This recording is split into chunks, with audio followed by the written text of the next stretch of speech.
Alright guys, welcome to another edit tutorial. Today, we are taking a look at camera controls, which are right in this section right here.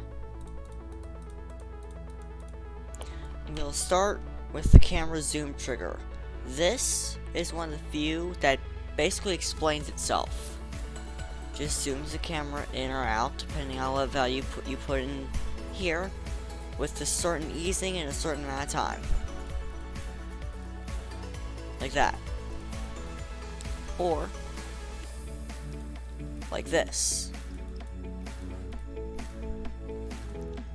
The static trigger. This one is one of the more complicated ones.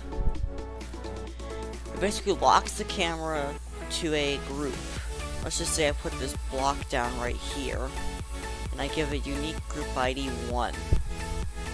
And I go to the static trigger, put group 1 in there. You'll see that no matter what I do, the camera will stay locked to the block forever. Unless I place another static trigger, like right here, and set it to be exit static at the top right.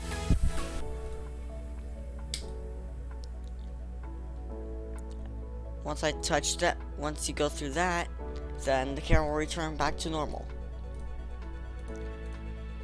Now, one of the cool things you can do with the static trigger is with this follow checkbox. Before we use that, let's see what would happen if we were to, let's just say, move the object like 50 blocks in 5 seconds. You could see that the camera would stay in the same place even when the object is moved. But with the follow checkbox, the camera follows the object even when it's moving. And easing makes the camera falling more smoother, but it makes the camera lag behind. And that is basically the static trigger. Now let's go to the offset trigger. The offset trigger, another one that basically explains itself. Offsets the camera by a certain X and Y value with a certain easing in a certain amount of time. Like that. Next up is the GP off trigger. This basically offsets the player from the camera center. So if you set offset X and Y to 0, 0, the player is at the direct center of the camera. Let's just say I do offset X, -18, offset Y, -60. You can see that the player is now more to the right of the camera. If you click this default button, it'll set offset X and Y to 25, which is the default position when you first start a level. Now, rotate. This is another one that explains itself. Rotates the camera a certain amount of degrees, a certain amount of time, with a certain easing. Like that.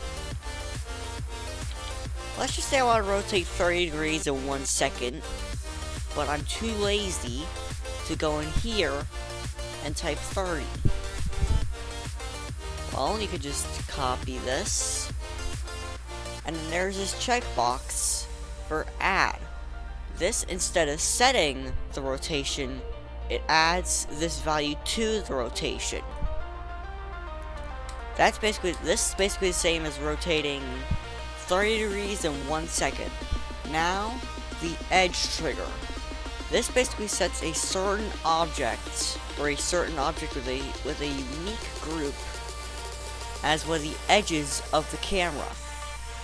Like, let's say I have this block right here with group ID 1, and this block right here with group ID 2. If I set group 1 to be the left, copy, and set target ID 2 to the right, you can see that as the player moves across the screen, the camera slowly approaches each edge and then stops. Same works with top and bottom. Now, for the mode trigger. This basically lets you control whether you want to be in free mode or not anytime without having to place another portal. let's just say real quick that you want a 2-player duel level. Like this. But you don't want the dual player to be all the way up there. Instead, you want it to be like right, like up here or something. But you don't want to zoom out the camera. Well, in this trigger, you can just turn on free mode.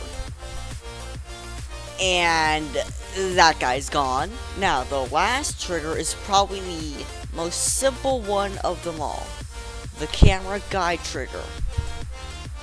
This is basically shows you what the player will see when they get to this part in static.